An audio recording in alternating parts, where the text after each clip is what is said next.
Welcome to Cyber Espresso Podcast, your quick shot of cybersecurity insights with industry leaders. I welcome today's guest, Irene Corpus. Irene, welcome to our podcast. Thank you very much for inviting me, Murat. My pleasure to be here. Likewise, Irene. My first question to you is on quantum readiness. As quantum computing gets closer to commercial viability, as we know, how should organizations rethink their cybersecurity strategy? Um, you're correct in that. In fact, some people are still thinking that quantum is not here. In fact, it's been here decades ago. It's just that it's becoming a reality. So, how should we prepare, as you ask? It should be part of your overall IT strategy and embedded as well in the cybersecurity strategy. And how do we prepare on this? It's creating awareness. Apart from creating awareness, is letting your own organization know how critical it is to be ready not only on the technical perspective but also on the individuals as well. Don't think of this as like the Y2K, year 2000, when we moved from Yes. 1999 to 2000. It's like something will happen. And then people now said it's just another Y2K, Irene. No, the reason why nothing was not really nothing, not a huge impact was felt then was because people prepared. So we hope to see people preparing the same way because now that everything is digital, anything that you do now becomes a footprint in the internet. It means as early as this time, the adversaries are already stealing your information so that they will be decrypting them at the time that when the quantum computers are already available. Okay. So are there any specific preparations that organization they need to go through other than just awareness and the training? Yeah. They need to do, one of the things that we need to focus right now is the threat of harvest now, decrypt later. Right now, we know that our information are protected through encryption. Our communications are also encrypted. One of the things that they should do is to do an inventory of their encryption methodology, what encryption standards are being applied, and once Okay. this inventory is done, they have to do a roadmap of which one needs to be prioritized because prioritize in the sense of transition to the post-quantum cryptography standards that have been issued by NIST. These are the cryptography standards that can resist the attack of quantum computers. So once you have that in inventory, then you prioritize according to the criticality of the system that holds the information. Not only your data, but also, of course, of your customers' data. Okay. Okay. So I know you're part of Women in Cybersecurity Middle East. Tell us more about your role empowering women in cyber. What strategic goals are you currently working on?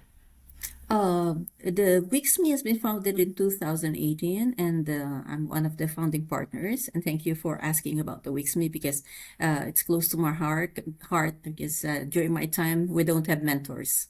And we know how important the mentors are, and this is what we are doing for the members of the WIXME, and at the same time, of course, doing a global collaboration. And let's say we all walk hand in hand in supporting the other women in cybersecurity globally. We have the same advocacy, and we have the same motivation, which means it was not easy for us to get into the cyber world, let alone STEM. So our initiatives include collaboration with either private or public companies so that there will be a mentorship program or internship program or training programs that can be taken even not on site, but even let's say hybrid or through the Zoom or through webinars or in whatever means, because the WIXME is not handling. We exist in the Middle East or MENA region. Correct. Therefore, if we're going to localize the initiatives, then there are other members who may not benefit from it. Therefore, as much as possible, we'd like it to be online. So there are companies who are volunteering to offer their trainings either discounted or free. I And see. then there are others, if it is on site, there are others who offer their places to conduct the training. So this Yeah. is just one of it. And at the same time, of course, there are other initiatives which is run by other organizations, if I may just say, the ITU, or International Telecommunications Union under the United Nations. They have the Women in Cybersecurity mentorship program. It runs 3 months. So we participate in that as well. And there are hundreds of women who benefit from that. That's just an Perfect. example, and we have a lot. It's terrific. Terrific is a great job. What I want to ask is one of the quotes in the past that you use in the LinkedIn. You are saying that GRC is not paperwork; it's your team's story. I really like that. So, can you walk us through your thoughts why GRC isn't just about compliance, but it is the operational backbone of organizations? Yeah, GRC stands for governance, risk, and compliance, right? Governance means you are following either a framework or standard. It is a compliance either as a mandatory requirement from the government, or it is a requirement asked by your clients or your customers. Let's just say the example is the GDPR. Right. Your customers want to make sure that their information that you hold are secured. You don't sell them, they won't get stolen and sold in the dark web. Therefore, the GDPR is there as a sort of uh, let's say, an iron fist to make sure that you comply and that you protect the information of your customers. So this, for me, a GRC is one in one way, it's a fence to make sure that you don't just let loose of your processes. But at the same time, it's about your team being well informed, following a protocol, but not to the point of like a ruler. You just go into this direction. You can go in a different approach. That's why you have a strategy. It means you're all heading into the same direction. So that's why I say it's the backbone. And a GRC is not a process. It's not just about process. It's about people.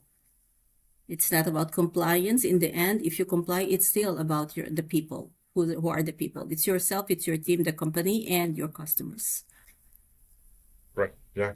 Well, good. I really appreciate your insights, sharing your thoughts, for your time, your availability. I think it was a very good dialogue. I learned a lot. I look forward to talking to you and maybe seeing you in other opportunities. Inshallah. Thank you very much, Murat.